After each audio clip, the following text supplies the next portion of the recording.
Be advised, mature content ahead. This podcast is brought to you ad-free thanks to the Legion of Demons at patreon.com/NOTLP. If you like what you hear, there's much more at patreon.com/NOTLP.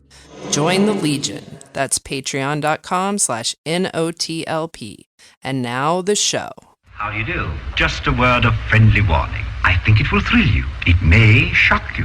It might even horrify you. So if any of you feel that you do not care to subject your nerves to such a strain, now is your chance to, well, we've warned you.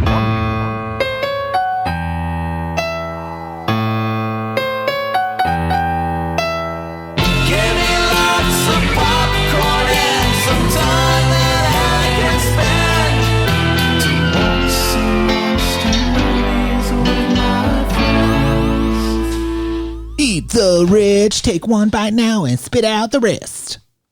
Remember that Aerosmith song? No. Yes. Not at all.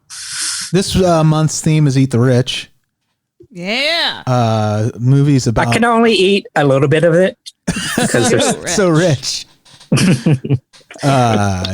So this theme is all movies about class warfare, kind of, in a roundabout way. First up, Amy will review in Straight-to-Video Russian Roulette a movie called Crypsis. It was supposed to be a different movie if you're playing along, but it's no longer available on Prime, and I was not going to spend $5 to rent something that was probably terrible. Fair enough. All right. And then Mikey's back. Hey, guess who's back? Back again. Isn't it fun how everybody goes to that song when somebody says somebody's back? It's true. It is fun. Since last time, Mikey adopted a pooch named Baloo. I did. He's sleeping behind me right now. What kind of dog is Baloo? Company. Baloo is a lab Great Dane mix. What a great blend. He's also mixed with a little bit of narcolepsy and adorableness. He's a super It's low-key a dog. All dogs sleep. Very true. I love how he seems to be totally in love with you, Mikey. Mm-hmm. He is at your side mutual, constantly. I'm sure. It is mutual, isn't it? It is. It seems like he completed you in a certain way, didn't he? He really did. You know, it's funny. On my journey since the last time I've been on the show, I've had some things that have come up that has made me probably continue to make me a less regular member. And part of that is learning that I need to open up my heart a little bit more. And I was very reluctant to get a dog, not because I don't love dogs, but just because I was trying to figure out how to create the space to make sure I was fair to the dog, because I'm kind of on the move quite a bit. But he has really let me open up my heart a little bit more, because I'm just digging having him by my side. I sleep better when he's here, and he actually has some anxiety when I'm away, so which I have to work through with. So that's going to be a process for me too. So yeah, it's been really cool. He's made me be a better man. He's your Renee Zellweger. He really is. Cheer. Do you consider that as a name? Renee Zellweger? Yeah. Come here, Renee Zellweger. Your boy. Call him Zellweger. Ooh, we had to say what they can't say what the hard R. Renee Zellweger. It's perfect. Obviously, thousands and millions of people are adopting animals right now because you can spend that real quality time with them. But yeah, it'll be an adjustment for both of you when you have to go back to work like a normal person, whenever that actually happens. Well, I had, so typically one day a week and it's actually going to ramp up next week. I have to go into the office. So I had my first 8-hour day, that I was away, and I came home, and it was really cool, because I opened up the door and he basically like jumped up, threw his arms around me, covered me in saliva. He had to do face kisses, which Baloo is a big dog. So he's what, 90 pounds of paw coming right at you, and which was awesome, until I got to my eye to see that he had ripped my curtains off of the wall. Yeah. I was getting ready to replace the curtains anyways, You and know. I'm not sure he was doing it as a way to be like, leave me again, and I'll burn this whole house down. But yeah, and then this last week, I actually took him to work, and everybody fell in love with him at work. So I told him he was being interviewed to be a work therapy dog. So he seemed to pass the interview because everybody was giving him lots of love. So, and just yesterday, my Amazon toy for him arrived. So I'm going to try that because tomorrow I have to do a full day at the office. And I got him a Furbo. You ever heard of that? Is that where you shoot the treat out? Yeah. You want to hear a funny story about those? Is Conan O'Brien's been doing his show from home, and he bought one of those for one of his producers. This guy he's always picking on. So like the guy will have to go into this special room in his house every once in a while when he hears the sound, and Conan O'Brien will shoot a treat at him. What does he fill it with? Like what kind of treats is he? I don't know, but the guy was eating I'm them. assuming he's have not to making set any it up. dog treats. Oh my god. It was actually tax. He was shooting like really sharp objects at this dude. I loved it though. It made me O'Brien's laugh. a monster. Yeah. Oh, it's a camera treat shooting thingamahoo. Yeah, those are cool. Yeah. I'm hoping that it helps him a little bit. Like if I can just check in with him, and then shoot him a treat. So we're going to do some training after the show today with it because I've been watching the YouTube videos. So Yeah. yeah. And if for some reason you think parents use that too for their kids? I'm not judging. it shoots out Ritalin. Put some like jelly beans or popcorn in there. Yeah. Pez.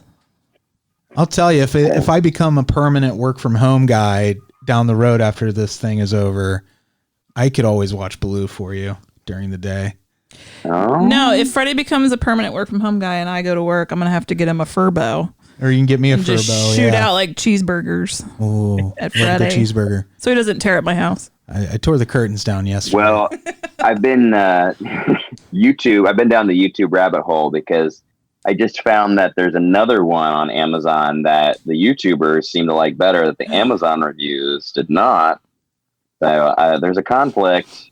I call the Pet Cube 2. So I'm yeah. But here's the thing. Like right now, one of the while it's a great time to get a dog, dogs are very hard to get right now because they're flying off the shelves. Toilet paper Yeah, I and heard. dogs. I heard people got trampled during like a rush for dogs. Yeah. They're like new Cabbage Patch Kids. Ah. Well, if you know me, I don't tend to get too commanding or aggressive usually, but like I went for about 3 or 4 weeks going like, this is a perfect time for me to get a dog. I need to get over my, dog anxiety and get one. And I couldn't find a dog like anywhere because people were saying like dog rescues were saying, well, we can't do anything because of COVID. But then like somehow the dogs I would fall in love with and start messaging and talking about, then they would get adopted. So I didn't know how it worked. So anyhow, Baloo was one of those dogs, but I actually drove to the rescue, which they were fantastic, and said, these are the 2 dogs that I want, which you weren't necessarily supposed to do is show up. But I called them from the parking lot, said, these are the 2 dogs. And Blue was one of them. The other one, they said, is actually walking out right now with a new owner. So good luck to that dog. I'm happy for him. But yeah, so Claremont County Humane Society, shout out to them because within 1 day later, they had me having a date with Baloo. Got to go down to the park with his foster parents and meet them and go for a walk with them and fell in love with them right there. Love at first sight. He's a cute boy. Right. So sweet. He's a good boy. He's the sweetest boy in the world. So speaking of opening your heart and being more connected, we've been having these great weekly meetups every Thursday. If you're a patron, we meet up. We do these Zoom meetups, which is the same way we're recording the show right now. Mm-hmm. But we get together and we will watch old TV shows, and we played Jackbox these last couple of times, which was a big success. So please, if you are available Thursday nights at 8 p.m. Eastern Standard Time, join us. It's so much fun. And I wanted to say also in regards to Patreon, I wanted to welcome back Adam Ingram to the fold. Welcome back, sir. To the Beelzebub Club. And we really do appreciate your support. And Brian increased his pledge amount too. So thank you so much. Brian's been in on the meetups with us too.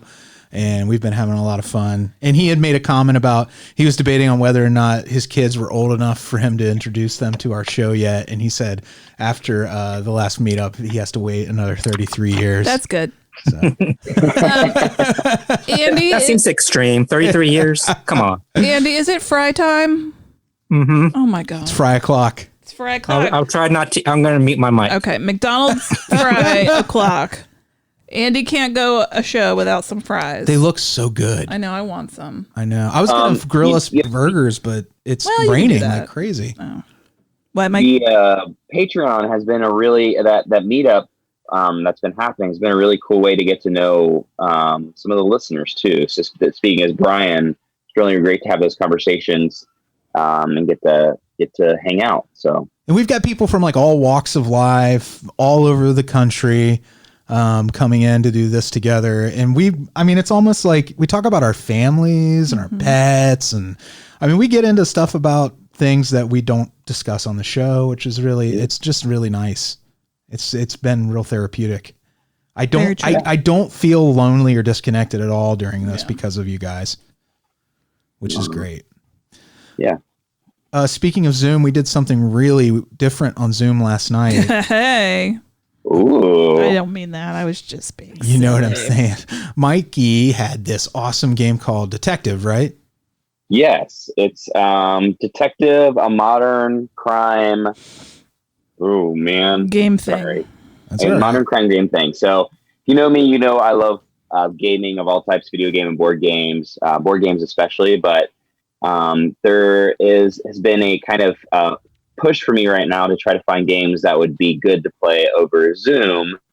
And so I was tracking, and one of the games I actually own is this game called Detective. And so we put together a group of us to solve a murder mystery. And these are, Detective is a little different from your typical game in that it's almost like an escape room, I would say, but you are doing actual, like it feels like you are emulating real detective work, following leads, and having to go through that. So I played this game before, actually at a con a couple years ago, and played with a friend, and failed miserably at it. In fact, got a negative score. So at the end of the game, you're basically trying to solve this pretty complex case, and the only way you're able to solve it is you have to go through, you get some leads, they give you information, but then you have to consult a database that they've created for the game that you go to online. So you're actually using real online stuff.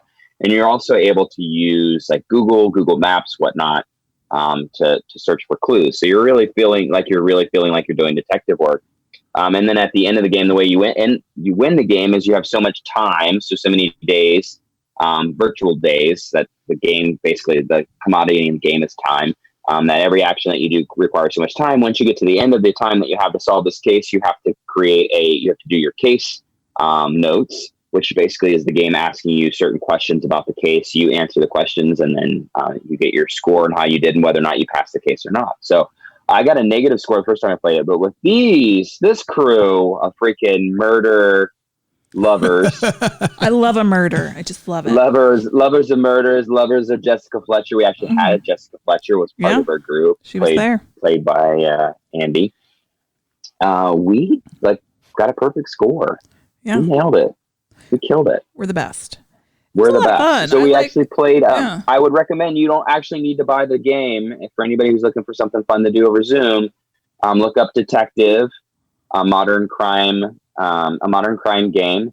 Look that up. There's a 6th case that they released just to kind of as an introductory case. That's the case that we played. It teaches you how to play the game. But everything that you need is actually online and available there. So you can kind of see if you like that style of game. If you do and you want some more recommendations, feel free to email me, and I will give you some more recommendations. But yeah, so I'm really curious to hear what your thoughts are. That's a dream come true for me, because actually the first time I played that game 2 years ago, I was thinking I would really love to play it with you guys. because you do have that detective brain. You like these kinds of things, and I thought it would be a lot of fun. So I'm really curious to hear your thoughts. I had a fantastic time. I think Andy and I we're a perfect detective. I'm back. Duo. I ate my fries. You ate your fries. We watched you do it. Because great. I watch a lot of Murder, She Wrote. Yeah. And you listen to every murder podcast out there. Every one of them. So I think we make assumptions a lot of times, and a lot of time our assumptions are right. Because we just that good. I also They're feel called like instincts. I feel like Andy is always has how could I get away with something in my brain running? I feel like that's going on in his mind. And I cause you're like, but what about they mentioned the snow and the mud footprints and then the doo-doo Doo-doo. shit everywhere.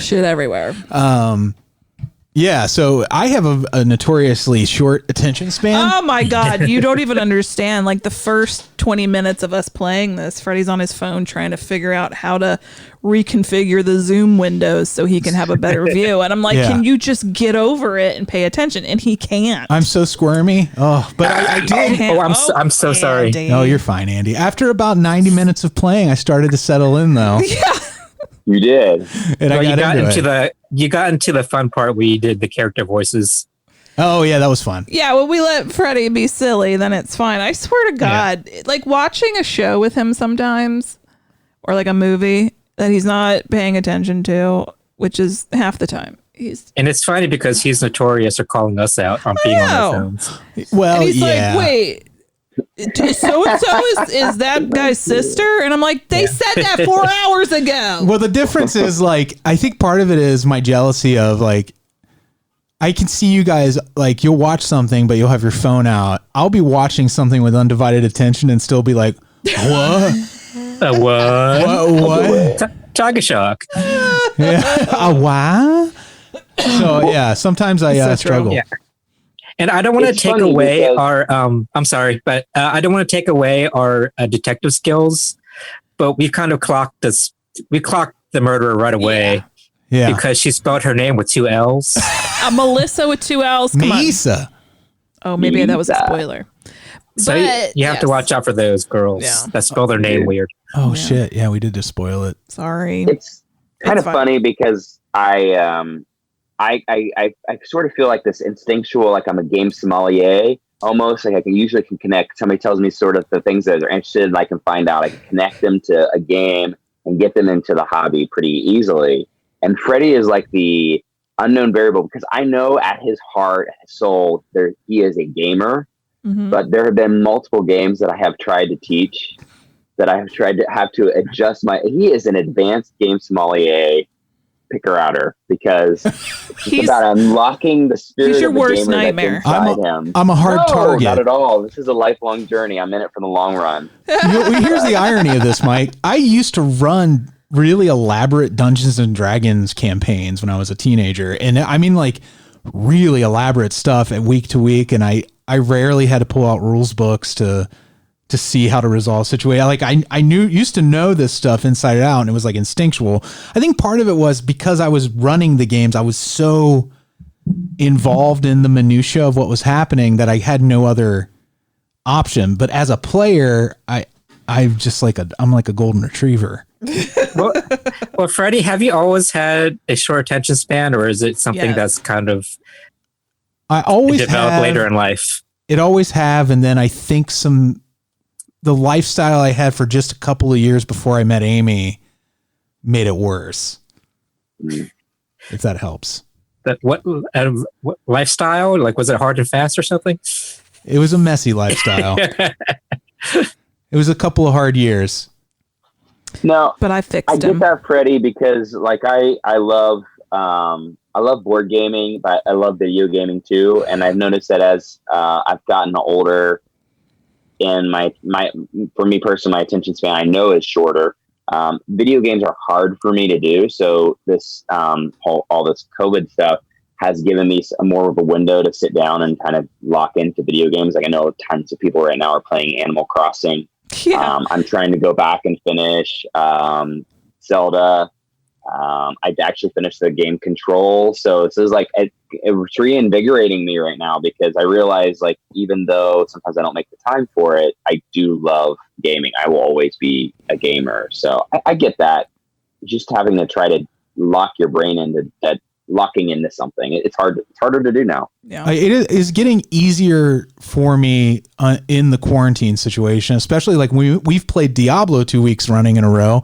That's unheard of for me to have to sit down and play a game for more than like 20 minutes. But we've had these 2 and 3 hour Diablo sessions with Mike and our friends, Heath and Matt. And we get on, FaceTime and go in and do a dungeon crawl together. And it's been really fun.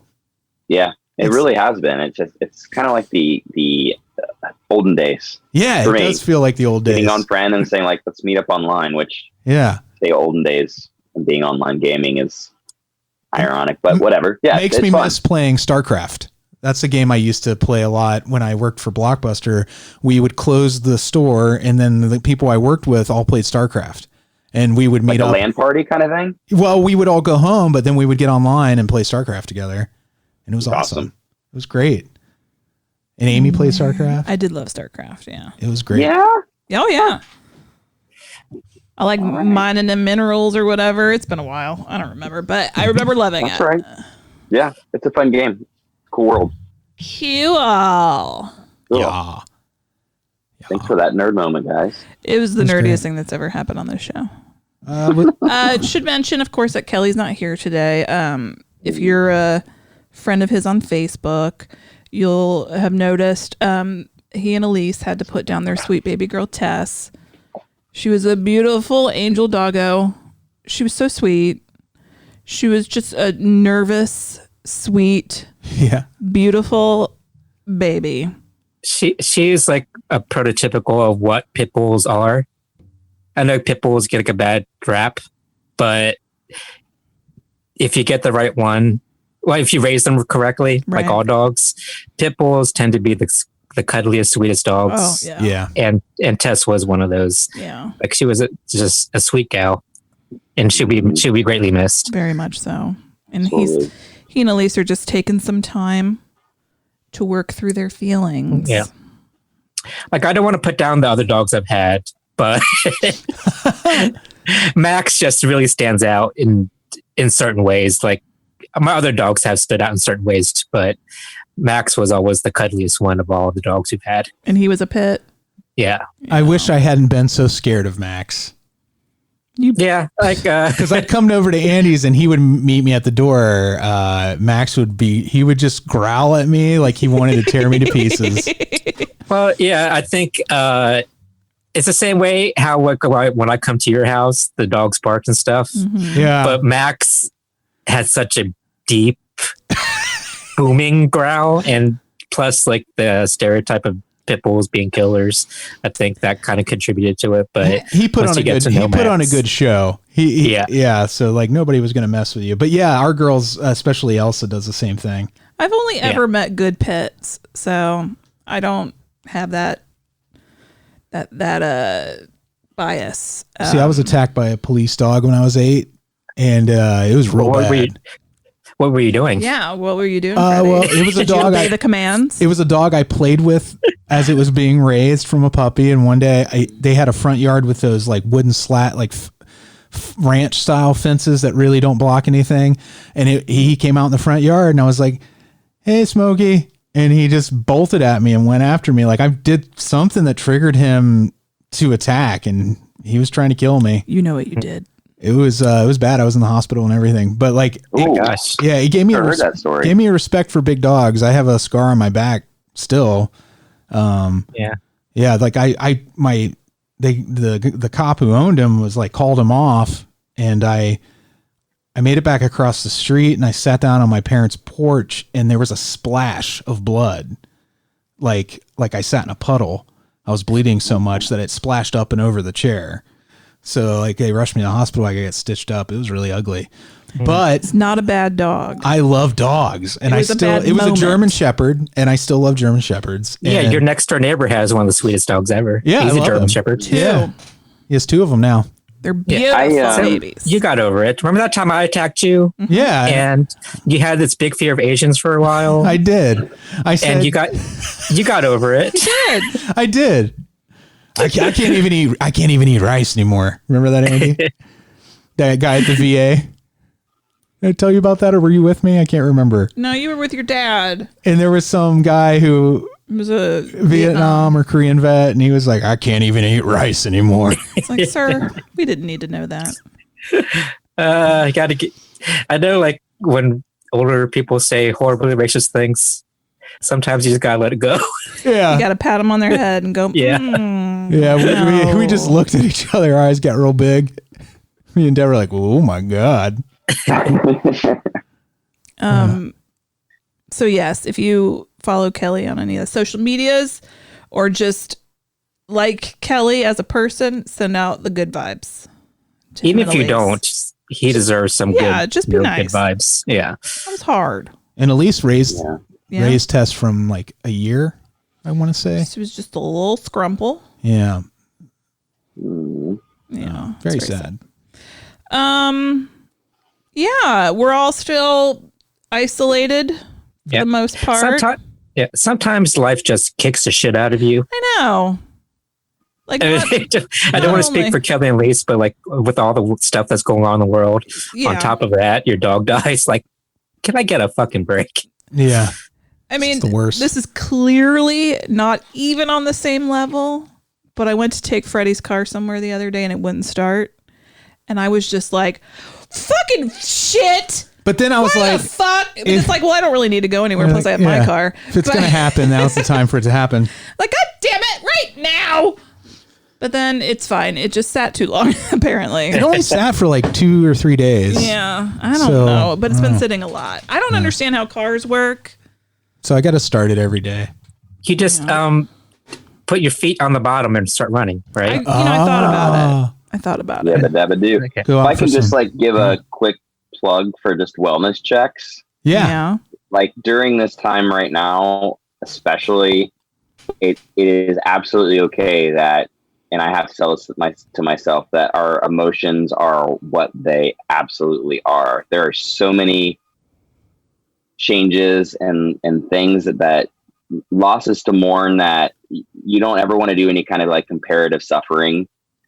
Because it is what it is for you. And I'm not saying that really great, but I will tap into just a resource. If anybody knows like who Brene Brown is, she has a brand new podcast that's out that just has a lot of great stuff. And she started it she was planning on starting it before COVID hit, but basically the first podcast released when COVID hit.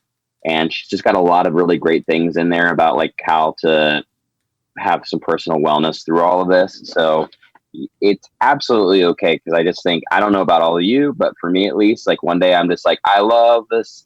I don't have to worry about going out or scheduling social events or yada, yada, yada. And I had all this alone time and I'm an introvert and I love it. I love it. I love it. And then other times I'm like, I have no idea where I just, if I have to like, someone says Zoom meeting to me or must be nice to be able to work from home. Yeah. Mm-hmm. It sends me down like you got me, you clocked me. It sends me down to like a really dark place. And then I'm there for a few hours and I just have to figure out how to be there and acknowledge it and just feel the feelings, because trying to say that they're not there does not help anything. It's called Unlocking Us is the name of Brene Brown's podcast. Highly recommended. Yeah. I just want to say, I remember like, I said that on the very first, remote podcast that we did when this first started. What'd you say? That you shouldn't feel guilty about your feelings. Oh yeah, definitely. And the only reaction you shouldn't have is going and protesting the lockdown measures, because otherwise you're just a fucking asshole. Right. Yeah. That's a big part of the problem. I think I over this last week for sure have been a little bit more up and down feeling. So, tis what it tis. My mom came over yesterday and she sat outside with us. I measured our socially distanced space to interact in with a tape measure and put chairs out and set everything up. It was like, we have it figured out as far as that goes, I think. And they say that the farts don't carry it. I think they've confirmed that. That's good because we're ripping quite a few. Yeah. Well, just a little bit of science too, like our brain chemistry, like the hypervigilance that we had to have when it's like global pandemic, your body just automatically goes into this fight or flight mode. Well, all of that cortisone now is gone. So now we're dealing with the reality of this is life and what will life look like when we get back to normal. And there's so much uncertainty, and uncertainty is one of those big keys to having stress. Just uncertainty causes stress and anxiety. So it's absolutely fine that makes total sense what you're saying, Amy, of why would I'm so up and down right now? Well, you don't have all of that extra adrenaline from like, oh my God, what are we going to do? We can't find toilet paper. We can't do this. We can't, all of those things are like, that is now out. And now it's like dealing with what is the new normal. So right. Yeah, it's going to be up and down. I just want to say, I want to see those testing of how they determined that farts don't spread the COVID. Well, at first they said they did. Remember, originally they were saying it did. It can be found in feces, but not enough to transmit it. But so I just want to see the fart clouds that they put on like infrared or something, where maybe they put some powder in their ass and shoot it out and see how far it goes. Yeah, I don't know how they do it. On a serious, I want them to release those tapes, please.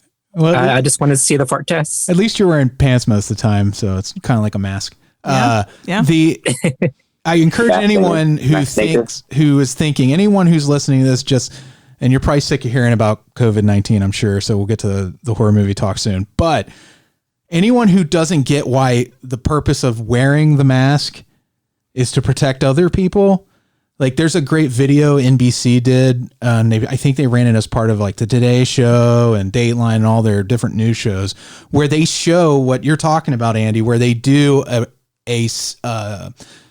they synthesize the whole thing with what the mask really does. You get to see what happens when someone wears a mask, when they don't, how far the virus travels. You visually get to see all this stuff, and seeing that just made everything fall into place for me, where I'm like, you can kind of, it feels more like you can tackle it when it's something, it's not invisible anymore. You can kind of see what you're dealing with. Well, have you guys seen the meme that's going around about how somebody pees on you? Yeah. If they're wearing pants, that it'll only get on them and not on you. So if you break it down to those levels, I think it's more digestible for people. I just need to get over the social anxiety of wearing the mask in public, where I feel silly. Mm-hmm. I just need to get over it. Who cares? But I'm still in that. I'll wear it, but then I'm just sitting there the whole time feeling like a dum-dum. Yeah, it just enough people aren't doing it to make it feel normal. That's a problem. Well, and I've not been out a lot either. It's interesting, like in this, and it's almost like an area by area thing, because for Cincinnati talk, or Cincinnati and the surrounding areas talk for a second, like Mason area, if I need to go to like a Home Depot or whatever for something, everybody's in masks. But then like in my more out in rural areas, it's like you would feel foolish. Yeah. And you're right. I mean, it's hard to say. I just don't want to feel like I don't care. But like when you're the only one wearing a mask and no one else is wearing a mask, it is hard. It's harder. But the reality is you're doing it for all the people who aren't wearing masks just as much as you're doing it for anybody. So it's tough. Well, I never felt weird about wearing a mask because of looking silly. Mm-hmm. Because I wear some not crazy shit, but you're fine with it. Says the man in the bow tie. Mm-hmm. Yeah. It's not like my fashion is way out there, but I tend to wear some interesting things. So it was a very smooth transition for me to wear the mask. I'm like, I don't feel weird at all. I'm having fun with it. I got these fun masks. Yeah, that's where I'm trying to get. I'm really excited about getting the real masks that we've been waiting for. We should get them next couple of days. The ones I ordered from Etsy should finally arrive. Right now, I'm wearing one I made out of a pillowcase with hair ties, and it's too thick, and I can't breathe in it, and it fogs up my glasses, and I feel stupid. Aww. It's okay. Yeah. Come up with one more piece. Yeah. It's for whoever this sticks with, great. For whoever it doesn't, I apologize for taking up time. Actually, I don't apologize. I'm taking up the time anyways. So, don't you dare apologize. Something I really heard about like this whole, like, I might have triggered some people out there when I said the whole like mourning losses or whatever. And like this is our new normal and whatnot. Cause that does kind of gives me some anxiety. Like, what is normal going to look like when we get back? And I was thinking about this. And then I heard, and actually I think it was on Brene Brown's podcast. She had a grief and trauma expert on, and they made the point that like when 9/11 happened, our world changed and we had to grieve a loss. But like when you think about the airports, and to me this, like, for whatever reason, it really made me feel better. I know 9/11 really shouldn't be a salve, but made me feel better, is that like we were like, what's the world gonna get back to? And like our new normal is broken. And you think about airports, and like now, like I remember going to the airport pre 9/11 and my friends like seeing me off to the gate and like standing at like basically at the gate to the airplane and doing those things. And now we have what we have at the airports, and it's not that it's bad, but we're so used to it. And so whatever that new normal, I guess the reason I say that and the reason it comforts me is it's like the new normal, whatever it is, whether it's, we see a lot more masks in public, or that we, have to distance ourselves at 4th of July parades, or whatever it is, it will happen and we'll get used to it, and it will become normal. It will normalize. And so, if that provides a little comfort to you, I hope it does. No, I think for me. I think it does. I just hope, I mean, the difference here, not to get too deep into this, but the government can regulate the airlines. I don't know how easily people are going to adapt to this new normal as far as participating the way they're supposed to. The minute it touches their family. Right. Yeah. If somebody in their family gets sick, or, like my friend, I was talking to Dave.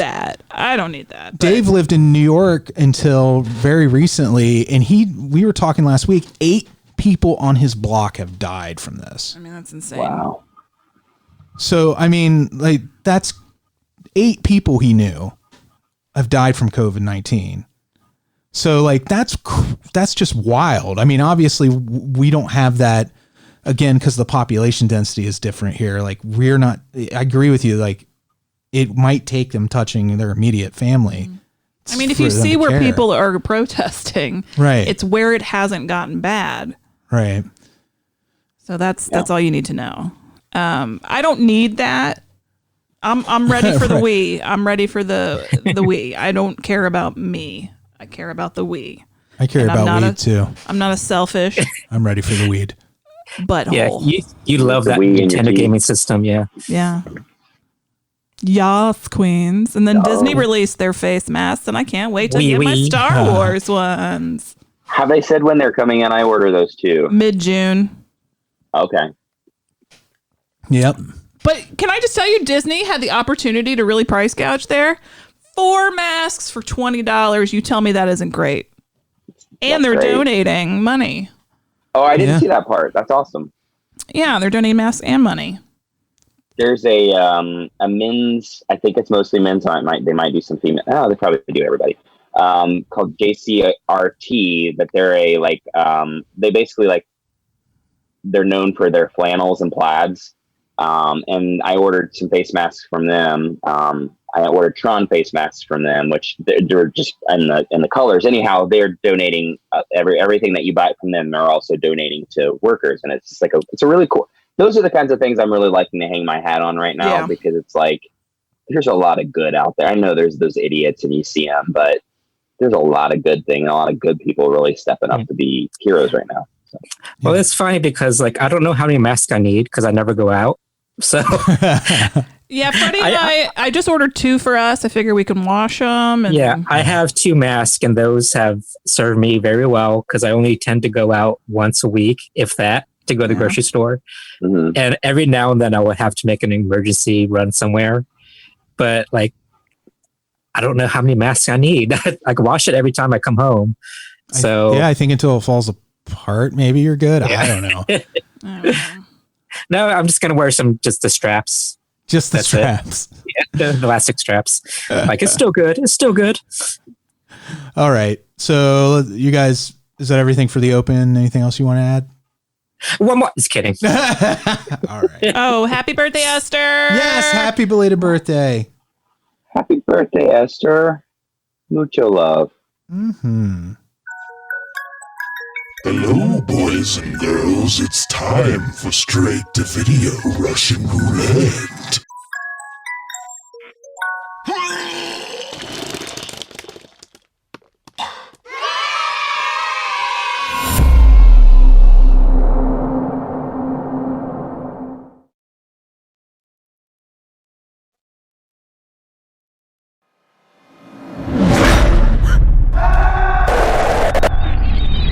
We got a bet or what? You and this stupid bet.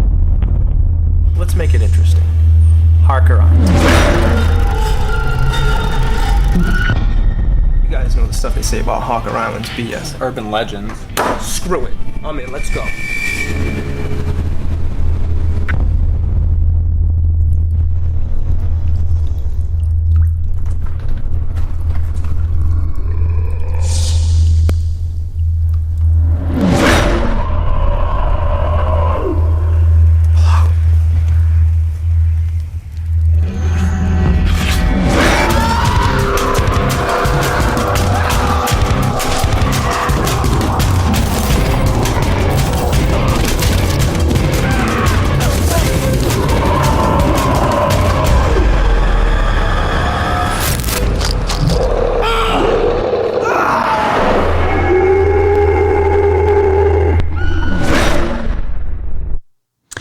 Hello, everybody.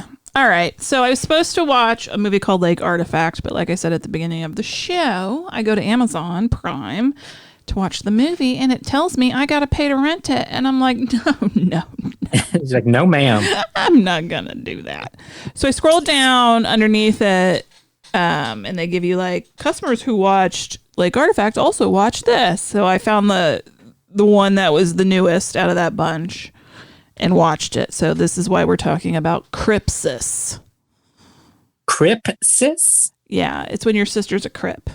I'm a blood though, so yikes. Oh, we got a fight. This was not. That's not a good. That's not a good title, right? And it wasn't a good movie. Okay. What I will tell you about Crypsis is that sorry, I'm just the name of it. It's just funny. And as you should. Okay, here's the good stuff, right? The camera work and the technology used was good. I thought the creature that's in the movie, there's a creature, looked good. So there you go. What I didn't enjoy, the story, the acting. The That's heart a big and part soul of it. It's about like this group of 20-somethings meet up, and one guy's like, "You guys ready for the bet? Who's gonna win the money?" And they're all like, "Bro, whatever." They're just all picking on each other constantly, like that group of asshole dudes that are friends but are constantly ripping each other. You know what I mean? I hate it. Yeah. Well, it's like busting balls, but this seems kind of, it was just mean. It was just mean. And then, so they're like, okay, we're going to go to this island. And the guy's like, "You've heard about this island, right?" Wink. And they don't really say anything about what that means. And you guys have to camp there. And I guess they have like a scavenger hunt of sorts to do there. It wasn't exactly clear. And they have to they're in two groups, one of two, one of three. And it kind of follows the group of two, which is this one guy who is bland white man. And then we have bland Asian man. Hey, he's right here. Oh, we got two of them. Yeah, that because you don't know who I'm talking about. So it didn't sting as much. It could be Freddy or Mikey. It could be Baloo. Oh, look at the boy. Hello, big boy. Are you okay with the boy? Are you giving your daddy kisses? Yes, you are. You're the best boy in America. Squiggle, squiggle, squiggle. Who's a scrumpy dumpy? I love him. Oh, my God. Okay, back to this terrible movie. All right. So you have bland white man, bland Asian man, and they're together. And they're, hey, it's me. That's me. Andy, you're anything but bland, my friend. You know who's missing from this group? I got seasoning. Ocean Man. Ocean. Nobody knows who you're talking about, Freddy. Can't just put a thing out there that nobody knows who you're talking about. It's a song. Look it up. It was the theme song to our trip to the Polynesian. Do you guys remember? Okay. So they're like gonna get a fire started and they're eating worms. I don't know why. I guess it's part of the bet. And they hear screaming and twigs snapping, and they find one of their friends dead, and then they meet up with the other friend, and one friend's up in the tree, the one they kept going, "You a virgin, man? Dude, you're a virgin." So Virgin yeah, basically. It was silly, but like I said, the creature looked pretty good. It's basically some sort of cryptid human like Squatchy. It kind of looked like the creatures from The Descent, only it had like wispy hair. Oh yeah. Oh, okay. Like something so all pale and like cavernous. Something that has evolved on this island. Mm-hmm. I think it was off the coast of Massachusetts somewhere because they all had some Boston accents. And like it kills them one by one, and they're trying to get away, and then the movie tries to pull a twist on you, and I'm like, well, you didn't exactly explain what was really going on here to begin with. You can't be like, oh, let's flash back to the beginning, and this one guy is gonna. There were other people on the island that were there before, and I actually asked Amy. Sorry, my mouth has pretzels in it. It but does. I asked you. I said, "Is this still the movie?" I didn't know what was happening because I thought it was an ad for another show or something that started. It was terribly unclear, but I think what you were supposed to take from it is that originally there was this group of people, and they were trying to get evidence of the creature on the island, but they didn't, or somebody died with the tape that they had from the, and then they are gonna bet all these bland dudes to come back, not knowing there's a creature there, and see if they can get evidence, and then the one guy's gonna be like, haha, and abscond with the tapes. I don't know. I'm so confused. Me too. And I promise you, I gave this 70% of my attention. And I think that's a lot. That's I'm a passing. smart person. I'm good at context. Yeah. So damn it. It's terrible. Doesn't matter. At the end, everybody dies. Nothing matters anymore. No, it really doesn't. What was fun is watching people at the beginning in a diner together, talking, just spitting in each other's mouths unknowingly, unworryingly.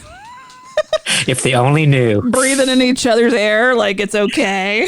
I remember the halcyon days where we spit in each other's mouths without repercussion. I miss it. When this is all over, Amy. Yeah, I'm gonna spit in your mouth so hard. Oh, Andy, it's gonna be. I cannot wait. I'm living for that day and that day only. Okay. I'm gonna spit on all of you. I'm gonna cough directly into your eyeballs. I'm gonna open my eyeballs like this, like. You're gonna love it. You're gonna love it. All my orifice is gonna be just open for you to exude into. I'm gonna aerosolize. I'll be like goodbye. I'll be like goodbye, clothes. We're all gonna run around naked with our mouths open. I'm gonna go walk around like Goatsy Man. Well, I don't think you can get it in your butthole. Oh, okay. I think it has to be where your mucosa are, which is eyes, nose, mouth. Do not believe you have mucosa in your butthole. Okay. But I haven't seen your butthole, so I can't tell you for sure.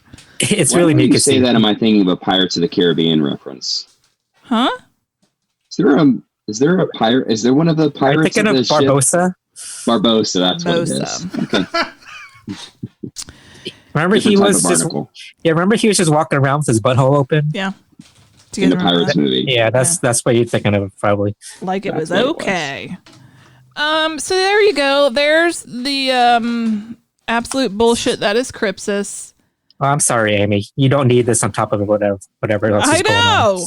This is just it's unfair. No, you can relate. You can relate to Kelley and Alise now. Like their dog died. I'm completely on that same level. You had to watch this movie. Mm-hmm. Absolutely. So you can empathize. Yeah. If you're roaming around Amazon Prime looking for something to see, I do not recommend this. Not that everybody who made this movie didn't try real hard and do their best and had fun making it, and I'm glad that they did. I hope that they go on to do other things and are happy and healthy. No, that's very nice. And that's all I can say about that. That's all I have to say about that. I drank 15 Dr. Peppers. You did what? 15 Dr. Peppers. Drank 15. All right. It's Doctor's Pepper. Oh, thank you. We're going to get out the Jack and the Bewax. We're going to see who's up next. Freddie. Yeah. Are you ready? Hold on. I don't think you're ready for this, Jack. You're up first, Freddie. Oh, wow. That was crazy.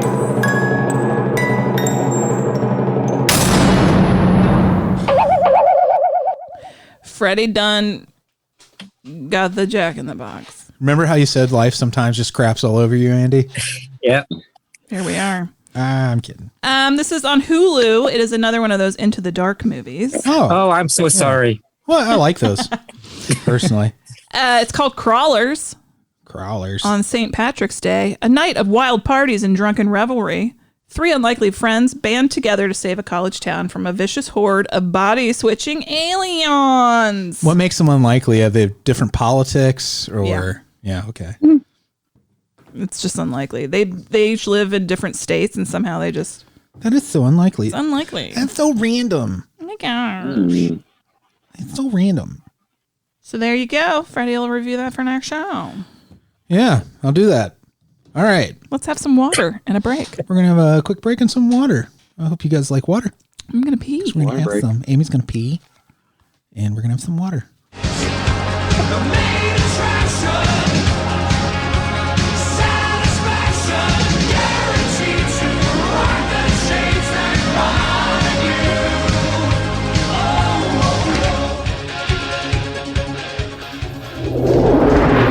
For Bill Whitney, I've never been paranoid. fear plays a large part in family life. I feel like something's gonna happen. And if I scratch the surface, there'll be something terrible underneath. He's afraid his sister Could you zip me up, Billy? is not what she seems. God, Bill, what's the matter with you? He thinks his friends are out to get him. You make waves, Whitney, you're gonna drown. People are what they are. Now you have to learn to accept that. He's about to find out the truth. Why are you guys doing this to me, huh? What, you've been living with these people all your life and you didn't know anything about this? Is far worse than he could ever imagine. If you don't follow the rules, Billy, bad things happen. Didn't you know, Billy boy? The rich have always sucked off low-class scum like you. Billy. Clarissa? Don't be so intense. Now, some people make the rules and some people follow the rules. It's a question of what you're born to. You never were one of us. You know, you really deserve what's going to happen to you. I don't think so. Wait.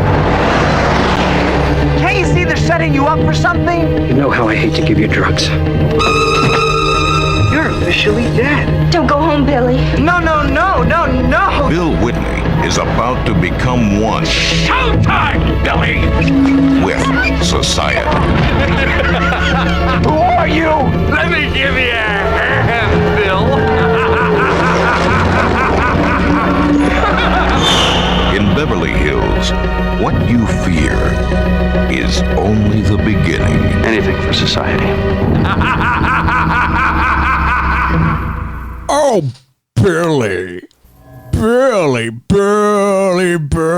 Anyways, 1989, Brian Yuzna and Rick Fry brought you Society, the perfect social distancing movie. When you think about it, You think that they're obeying social distancing rules right now in that world, and they're not shunting? I like to think they are, but something tells me that they are just throwing caution to the wind. The rich are immune to COVID-19. You think they're protesting at the state capitals like, we want to shunt. We want to shunt.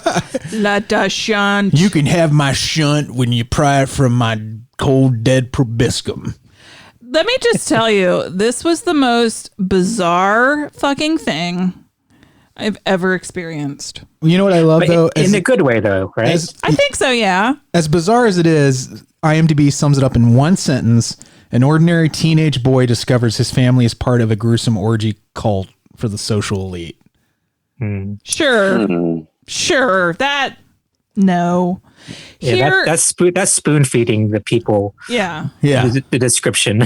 What I liked about this movie was found in the trivia on IMDb, and it claims that the director was like, yeah, story. What I want to do is think of some real gross nonsense to show on screen. Screaming Mad George. Yeah. Worked with him. And then work around the story around that. Well, I think it was successful. I do too. It was awesome. Regardless of like the original intentions, like even though he didn't necessarily have a story laid out, it was still successful, I thought. Well, here when you have Screaming Mad George doing your effects, that's what it's about for me at that point. He did Predator, The Abyss, Big Trouble in Little China, a number of other really fun movies with a lot of good gory effects and weird stuff. This one is the weirdest of them. So weird. It's real weird.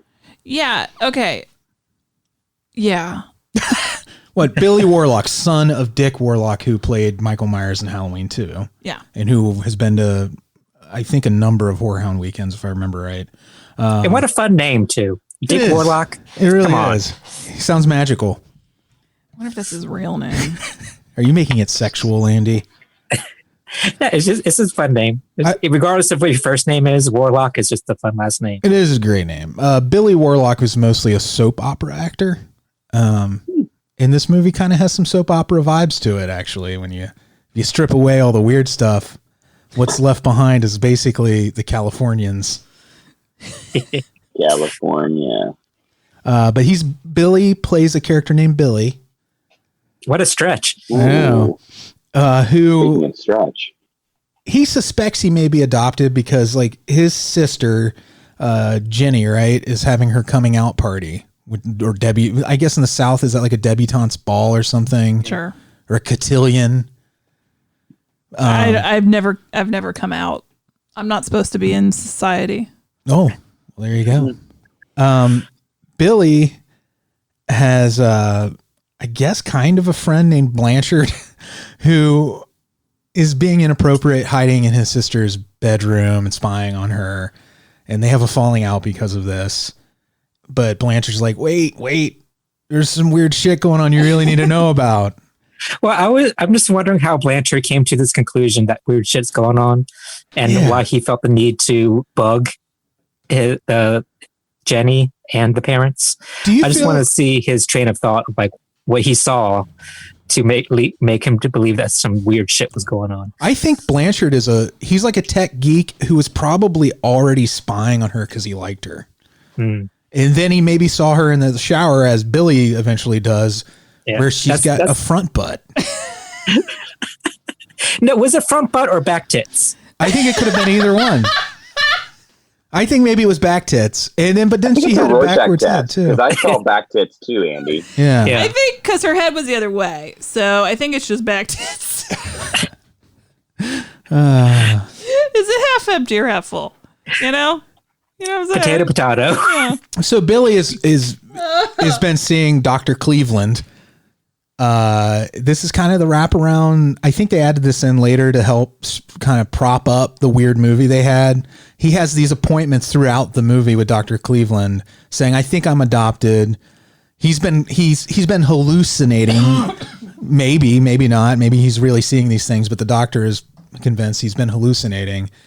And that maybe he's just stressed out because he is also entering Society.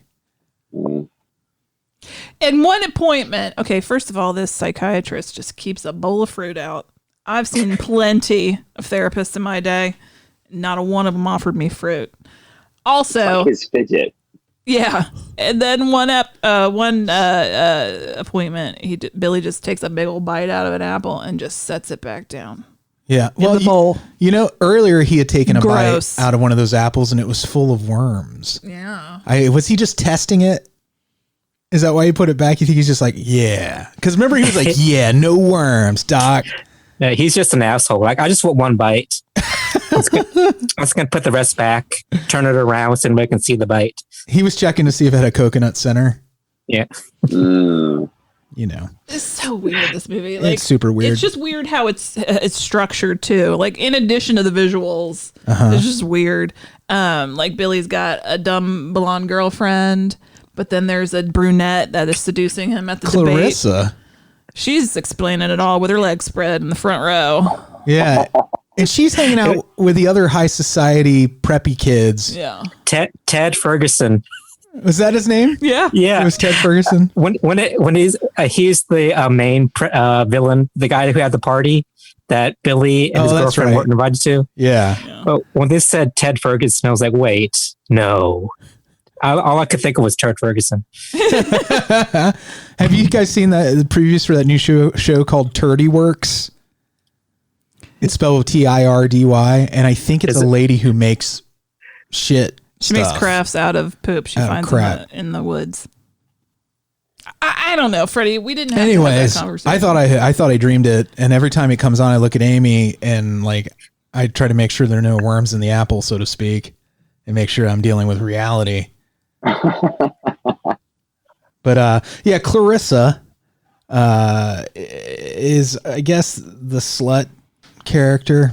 We don't say that anymore. We say that she's got a loose caboose. She's got a loose caboose. She's sexually liberated. Yeah. But I mean, love. This was 1989, so I think they would call her. Yes, she was a total slut.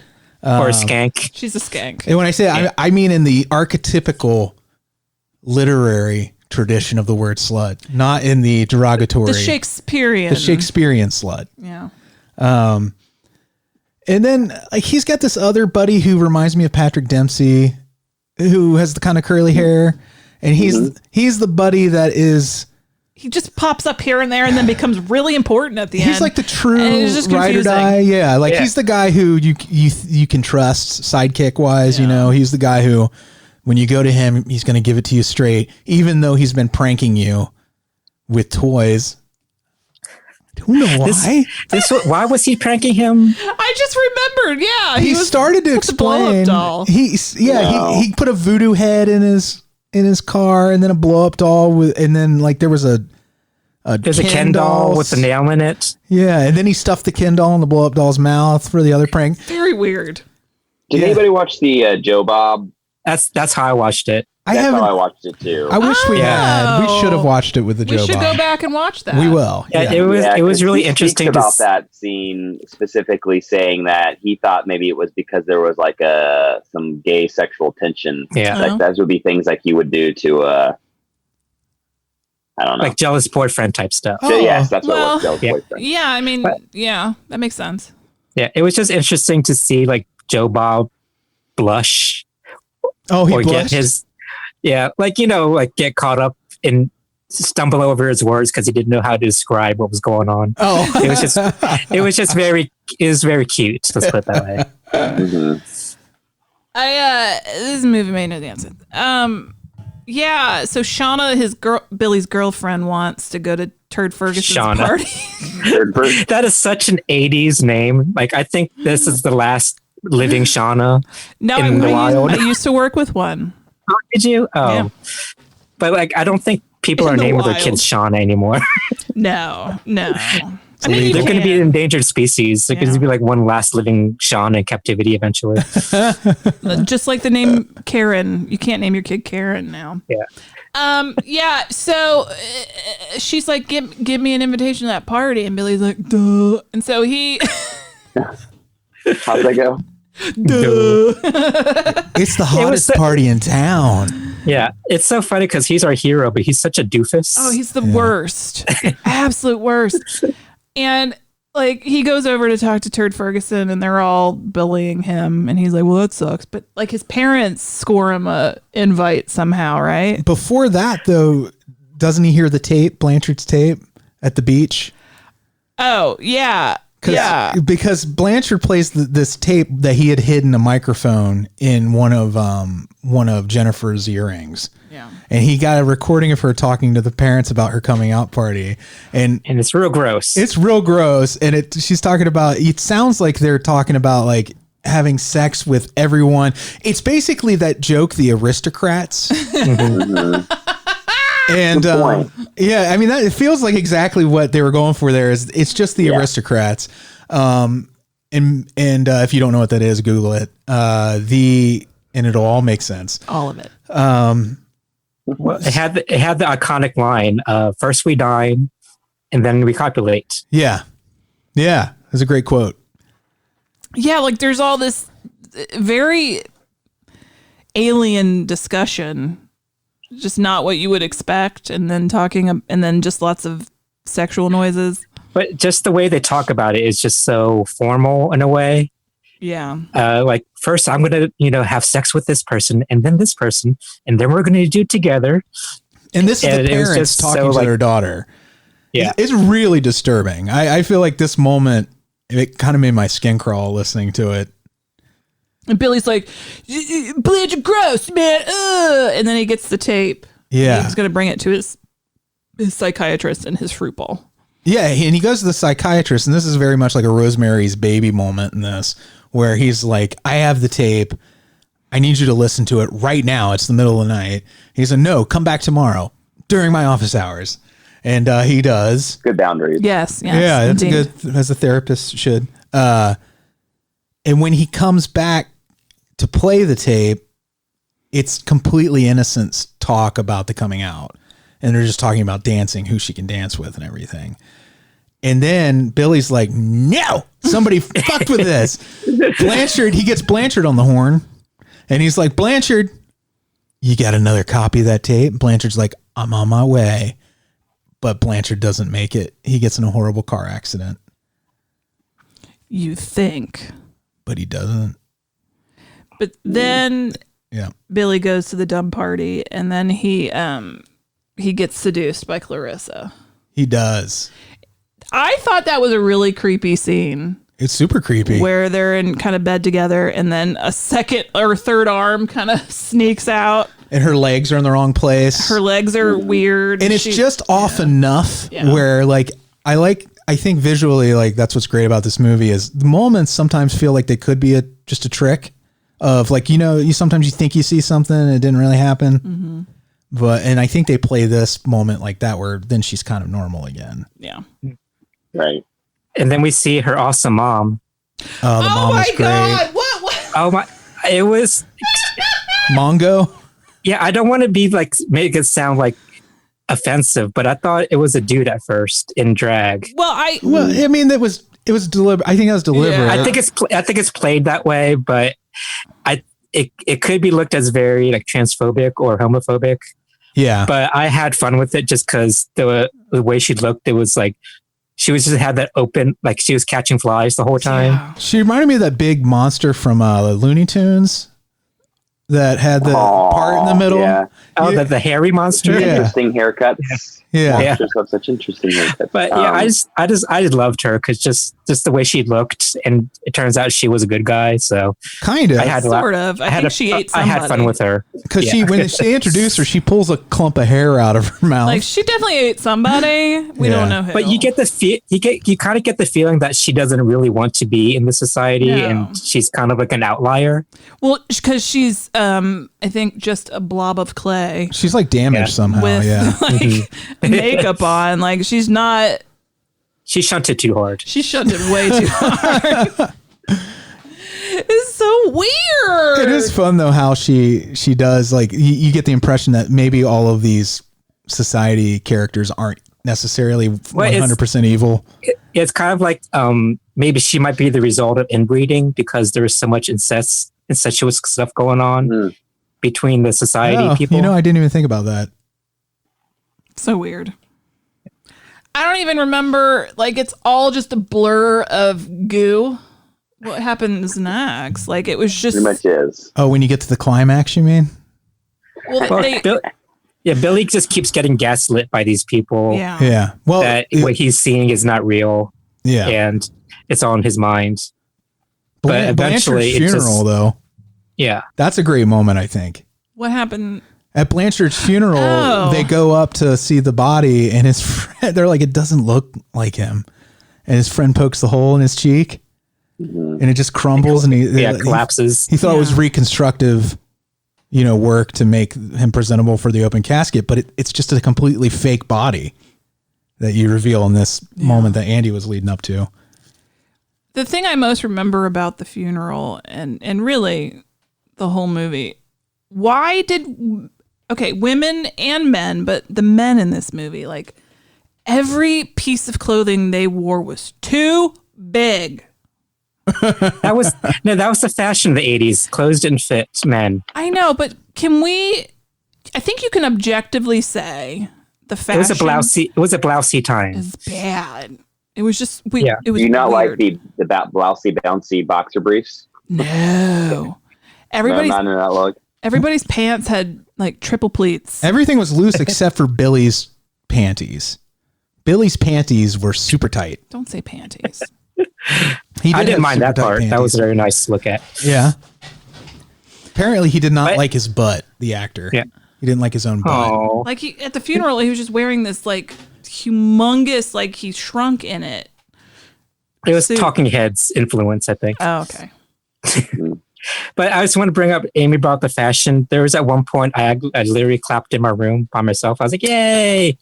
Because of Shauna's outfit when she confronted Billy. She had an acid wash dress on. Oh yeah. Yes. That was a standout dress. That was a moment. It was just so wonderful. And she had these white cowboy boots on with it. And like I said, I literally clapped in my room. I was like, yay. I loved it. I would wear that every day if I could. You can. I mean, what's stopping you? They're not expensive. Is Goodwill open right now? Yeah, it's hard to get acid nowadays. That's where you can find flying it. off the shelves. Yeah. How does he end up? I don't know how it got to the shunting. What led up to it? I forgot. What happens? Petrie. Good. The guy he had been debating against was like, I got some information for you, meet me in the woods. But then it turns out it was a trick and it was a fake Petrie. Yeah, they faked his murder. His murder. And then Billy's like, oh no. And then he ends up hurt somewhere. I don't remember. He ends up getting arrested, right? The cops threatened to arrest him. And he ends up in the hospital at one point, right? Yeah. Yeah. Like the connective tissue of this movie, it doesn't matter. Right.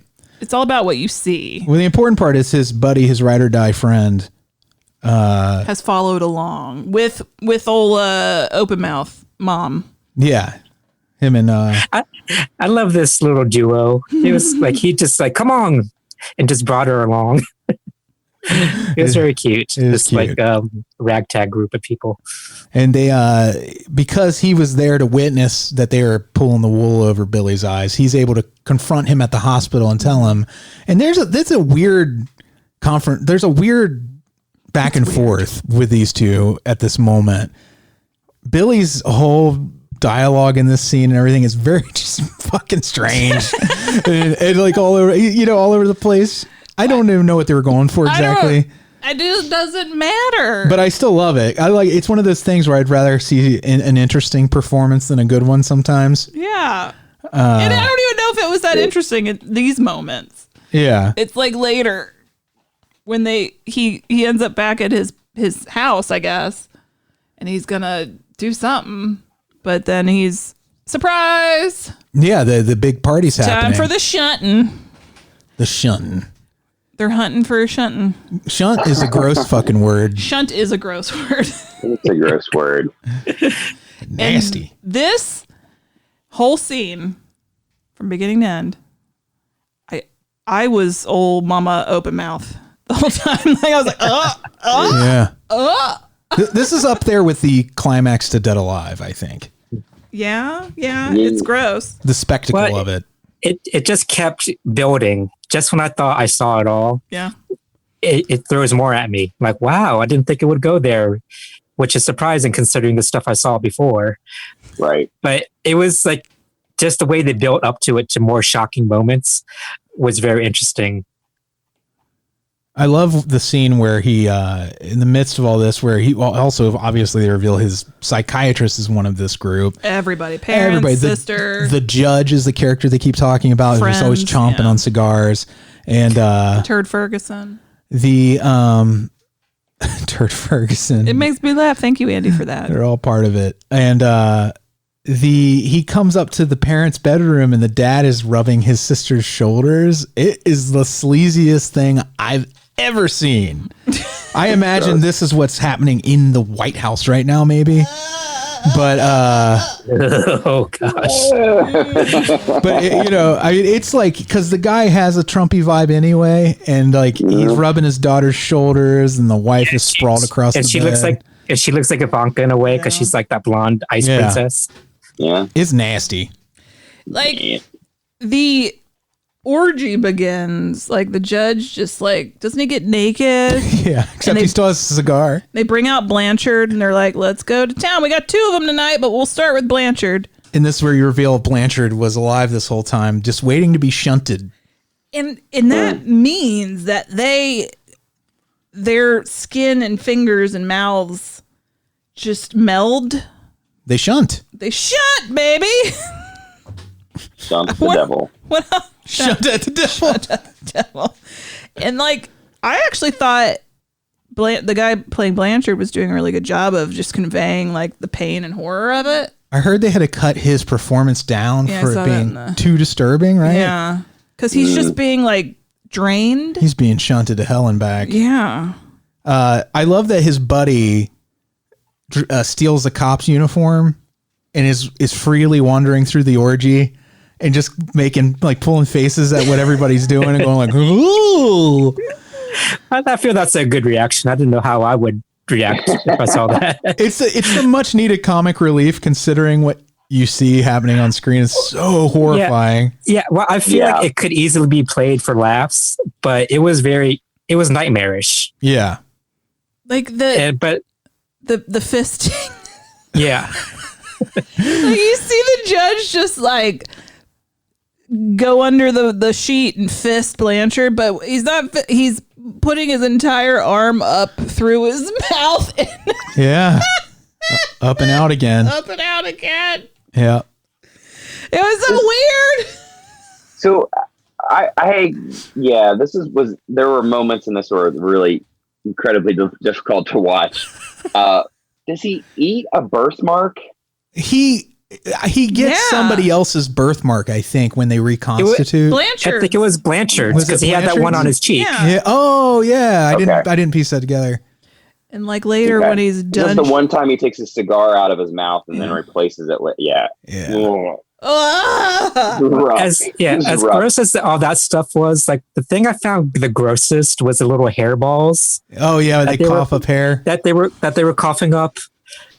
It was nasty. I mean, it's not like the other things were more palpable, but I can take those. But something about hair like that is just so disgusting to me. Long, beautiful hair could happen. Yeah, I mean, yeah.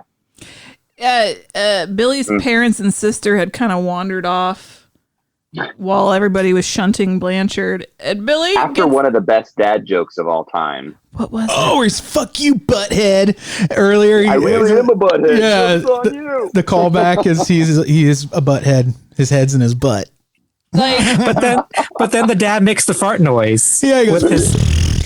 So it's like mouth, which makes it. It's great. So interspersed with all the horrific things going on, there are like little moments of comedy that. Well, the movie is supposed to be a comedy, I think, for the most part, but it's just so gross. Like the parents, so Billy gets away because Clarissa, I guess, let him go because she loves him. Whatever. Mm-hmm. He gets up to the bedroom and finds his parents, and what they have become. It's my favorite effect in the movie. Like the mom is legs on top and arms on the bottom. Yeah, she has the dad's arms for legs, and then the sister's head comes poking out between her legs, or between her arm legs.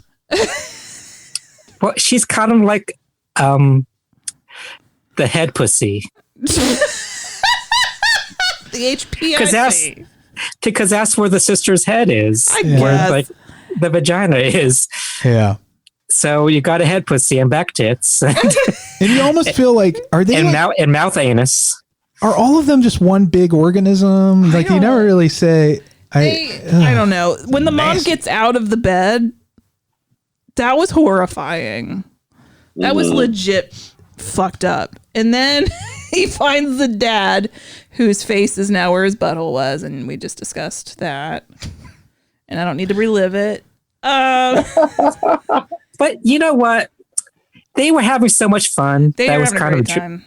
It was kind of like infectious how like joyful they were. Don't use that word. Like, you know what? They're having a good time. They're killing people. Oh, we didn't mention when Clarissa was hosting Billy at her house. She said, "How do you like your tea? Cream, sugar, or do you want me to pee in it?" This movie. And Billy's right there. Yeah, Billy's reply to that is, "You're a class act, Clarissa." So Billy at some point accuses them of being aliens, and they're like, "You idiot! We've been here as long as you have." This is very Lovecraftian, this moment. Yeah, so I guess they're not aliens, or maybe they were, but now they're natives.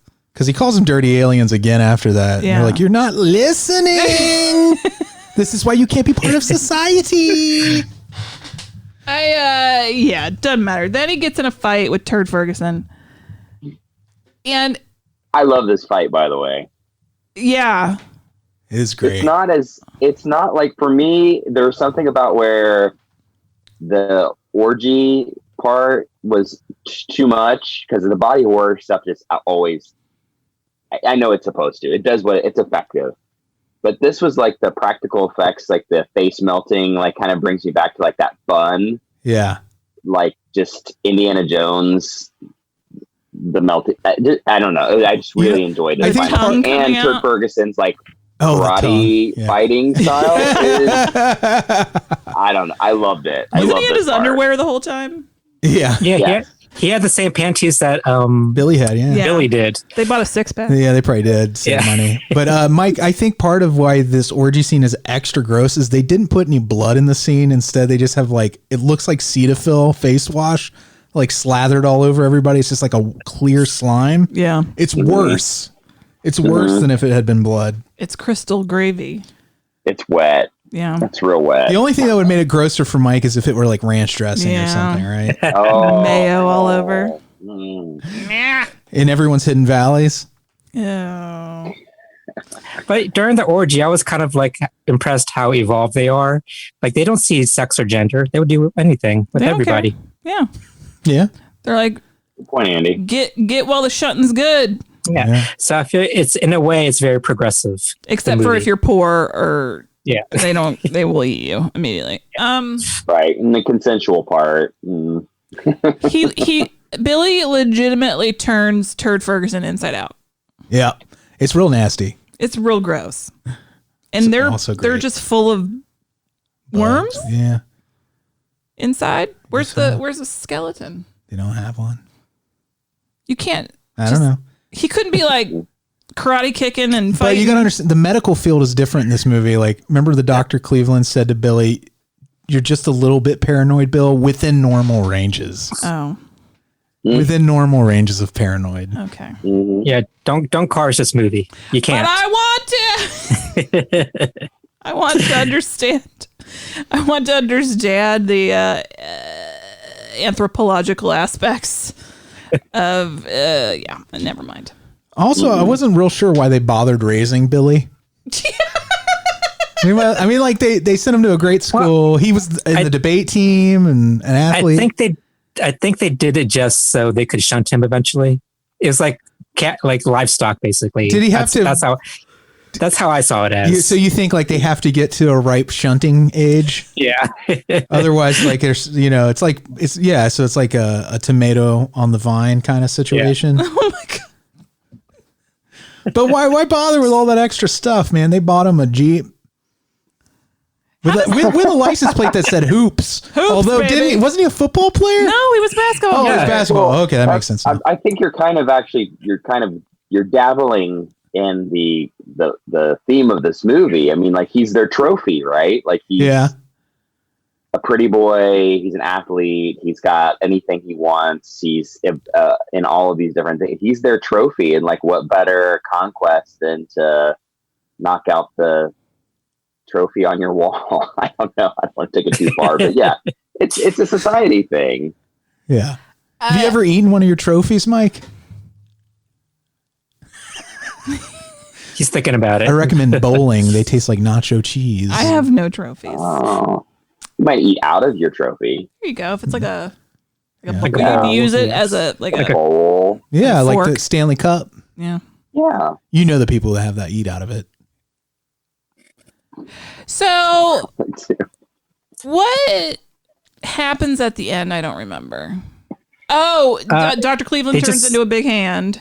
That was great too. That was good. And he had that flick, like I'm gonna flick you. You know that thing you did to each other in school where you flick each other? You flick them. Dink and flicker. So good. And he flips turd inside out. Yeah. Yeah. And they just get away, basically. Yeah. And I like that I guess Clarissa and her mom turned over a new leaf. I want a sequel. Is what I'm saying. Society too. With Clarissa. Yeah. With Clarissa's mom. I want to see how she ended up. She died. The actor died, unfortunately. Oh yeah, she died young too. Did she? I just know she had passed away. Yeah. It's like I think she was like 47 or 50 or something like that. That's sad. She was great though. What a banana sauce movie. And honestly, I'd never heard of it before. And I feel like that somebody let me down. When Amy and I both worked at Blockbuster. This and like the Beyond, all the Stuart Gordon, Brian Yuzna stuff together. These were the things that like I was bringing home the most probably, are these kind of movies. Plus Full Moon. If you've watched, like, Full Moon movies are kind of like not quite as good, but they're similar to these. But these are what would have been like a really popular Full Moon movie. The Puppet Master series is probably the most popular. But then they also did like Head of the Family, which if you like this movie, I'd recommend Head of the Family. It's pretty fun. I need like a 3 to 6 month buffer. Yeah.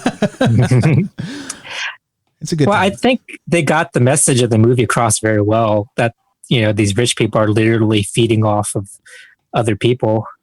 Yeah, none of the story or plot mattered. You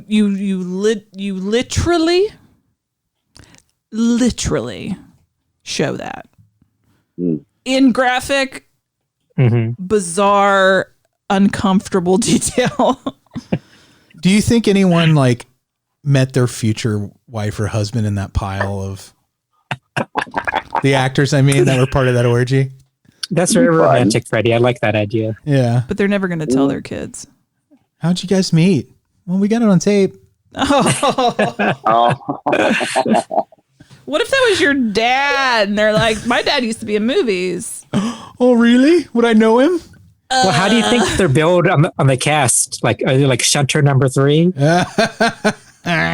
Gooey Shunter, gooier Shunter. Real Shunter. Oh, did you know the lady who played the mom in this was in Police Academy 2, and she played a character named Slit? Ooh.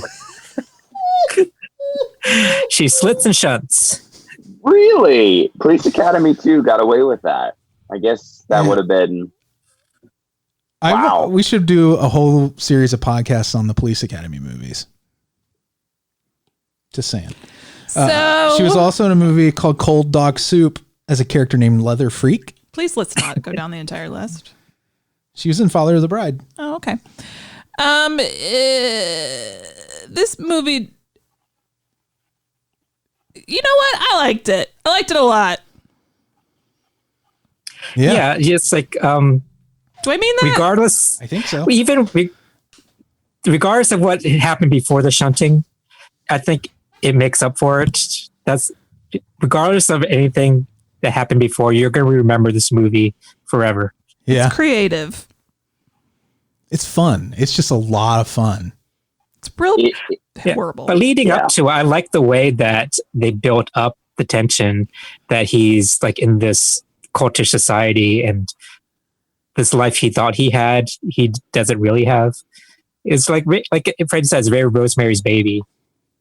Yeah. And I thought it was effective the way they built up the like the gaslighting and stuff like that. Yeah, it's Rosemary's Baby minus all the subtlety. If you take all the subtlety out of Rosemary's Baby, and every time something extreme happens, they went completely full tilt boogie into it.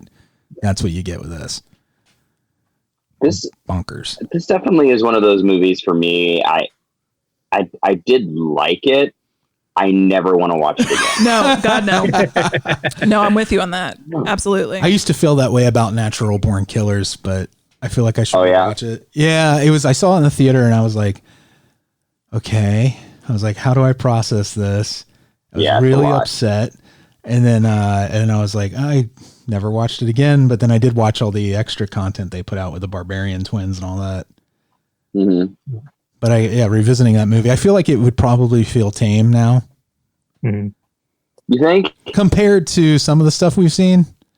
Maybe. I don't know. Maybe not. It would be an interesting one to revisit. I remember when I was like going through my film snob phase in high school, seeing Natural Born Killers and watching it like on repeat quite a few times. Yeah. Had a great soundtrack. One of those movies I haven't gone back to since high school, so 97 or somewhere right around in that time. Yeah. I haven't gone back to it, but in my mind, I don't know. I don't feel like it would be that great, but yeah, I felt really worn out by it. Yeah, the movie was exhausting. But it'd be interesting is we do our Police Academy series of podcasts, and right in the middle we do Natural Born Killers. Right, what a surprise! Citizens on Patrol, then Natural Born Killers, then the animated Police Academy series. And then we pick it up. Yeah. There was Is that real? Yeah. You didn't watch the cartoon? No, that's fun. Yeah. All right. It didn't. I don't know if the cartoon had Slit in it, though. They might have removed that character. So that was Society. We have our next pick is Parasite, right? Yeah. Yeah. So we'll be doing that next week. Awesome. Then a listener picks. Have we drawn that? We will. As a matter of fact, we should do it right now. We will draw it right now if you guys are willing just to take a moment. List. You just so we've done Society. We're going to do Parasite, which of course is the Oscar winner. Oh, we're so classy. I haven't seen it yet. It's on Hulu. My mom watched it and she said it was great. So, I've been wanting to see it pretty bad. Fuck the Oscars. My mommy said it was good. There you go. All right, you guys. I'm going to give you a topic. Yeah. Amy, have you ever seen From Beyond? No. That's a good one too. We should watch that. Okay. I'll give you a topic real quick. Madonna has the antibodies. Well, you know what? They say that the antibody testing isn't really conclusive at this point, and they don't know to what extent those antibodies truly give you immunity. Now, they are seeing some recuperative effects and good stuff with plasma from people with antibodies, injecting that into people that are really sick. They are seeing some good things there, but I'm going to be real with you guys. A lot of this science isn't completely vetted out yet. They're trying, they're researching, they're doing trials, and you know what? Just be patient. And if the science changes from day to day, that's because this shit is new. And you need to learn that when you take in new information, you have to adjust. It is. Science ain't fast. And I want to say I am pro bodies. Yeah. I am for them. I support bodies. I am not anti-body. Everybody should have one. You can't just be a floating head. You need to stop relying on your body. When it looks like this, you got to. Listener, we didn't tell you Andy's costume for this show. He's got a top hat on. He's got a bow tie on. And he's drawn a mustache and monocle on himself. Because it's society. Society. It's classy. Yeah. So you're a real class act. If you are on our mailing list at MailChimp, if you want to sign up for that, I think it's full, but you can try. It's go to notlp.com, scroll down till you see the Dracula stamp. You sign up there. Yeah, we haven't really figured that out yet. We need to upgrade. We'll figure it out. But if you're on that list, you get the chance to pick our main attraction. One of our usually 3. It has to fit for the a theme month. Yep. Yeah. So it has to fit the theme, and it has to be readily available. Easily streamed, let's just say, considering the state of the country. Point us where to find it. All right. Our winner for the final main attraction in our Eat the Rich theme series is Mark Watts. This is his 3rd time. Again? Oh, this is like a 3rd time. I'm sorry, I'm Mark. going to redraw them all. The rules are... Oh, we're sorry, Mark. We decided, we said we were going to get through, 12 months before we let you person win can't. twice I'm sorry, again? Mark. Yeah, sorry, Mark. Bad. But he gets it. He's cool. He don't care. Sorry. Mark some love. Why do you keep picking the same It's people? random. So, David Johnson. David Johnson. You are... We will notify you. I'm going to send you an email right now, David Johnson. And something I felt bad, like we just did Jawbreaker for our last, that was our listener pick. And Rob, Tony was like, oh, I feel bad because you guys didn't like it. No. No. It's not a judgment on you. No, I don't care if I don't like it or if I love it. It's about what kind of discussion we can have out of that. And so this is not a contest to see who can pick the movie we love the most. Yeah, you are not your movie. No. Absolutely right. Yeah. So just remember that, David. Except if the movie is like Mein Kampf or Birth of a Nation. At that point, we can judge you. Yeah, if you pick The Pest, I'm going to actually murder you. But you can't because we covered that recently. Yeah, try to find something we haven't covered recently. Okay. Are we ready to say hi to our Beelzebubs? Just about. Bitch, I'm born ready. You were born ready? Born ready. Born ready. Born like this. I woke up like this. I was born like this. Let me know if you guys can see that. We can. Awesome. I'll let you guys do that while I send this email. All right, let's start with Ernie. Oh, hi, Ernie. Alise, who is my sweet baby, and she had a rough time of it. And you were a good dog mom. You were a great dog mom. Yes, good dog mom. Amanda, you work in the animal saving business. Thank you for the work you do. She sent me some good tips for Baloo. That's good. Thanks for that. We got Jeremy, Cassie, and Gamora. Jeremy won one of our Quiplash rounds. Didn't he, Andy? Isn't that right? Am I right? Sure, he's a funny guy. In my heart. That's right. Mark Watts, who we just discussed, who is constantly winning. Winning. Sorry, buddy. And he has a birthday coming up, so happy birthday, Mark. Happy early birthday. We got Balake, or Blake. Hi, Blake. Hey, Blake. We got Bill Fahrner. Hey, Bill. We got Tree and Alex. Hi, dudes. Hi, my Hey, dudes. dude. I don't even know what to say right now. Iona, good one. I want a great one. Thank you. Since I said the one, I can't say the other one. Jeff Lancaster. Hi, Jeff. We got Branan and Emily. They're sweet babies. We got Adam. Welcome back to the fold, sir. Adam. We got Bill Chandler. Ghostface Billa. Bill. We have fun at our Discord Zoom. Bill's thingies. awesome on Discord. Makes me happy. And now we can see his face. Yeah. His cat. Great. Blayne. Hello, Hey, Blayne. sir. I just want to give a shout out to Blayne because he was watching Society because we were doing it for the show. So thanks for playing along, Blayne. Blayne, tell us how your life has been turned upside down now. Audience participation is recommended. Yeah. Todd Pompa. He's got cute kids. They're cute kids. It was so cute because they were making faces into the camera, and I don't think he noticed. Nope. And it was great. And finally, last but never least in our hearts, Dennis Cannaday. Is it okay that I pronounce it that way, Dennis? Just let me know. Okay, we did it. We done did it, guys. Another episode in quarantine. Woo! Mikey joined us again. You gonna come back next week, Mike?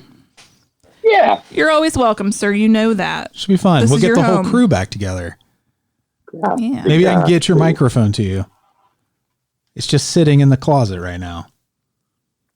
Alone in the closet? Mm-hmm. It needs to have its coming out party. Yeah. We should have we'll have a debutante's ball for your microphone. Yeah. Put a little dress on it.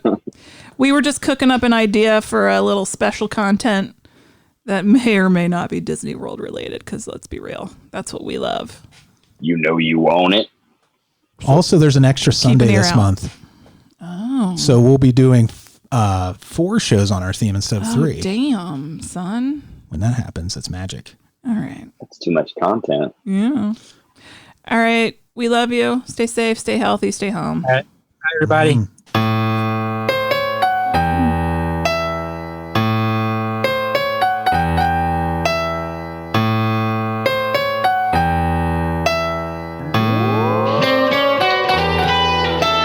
Frankenstein was wondering if he should go to bed when his old buddy Leatherface put on Dawn of the Dead.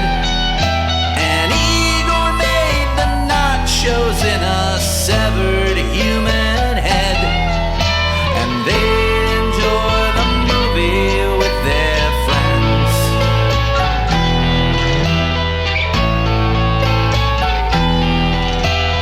David Kessler walks the streets of London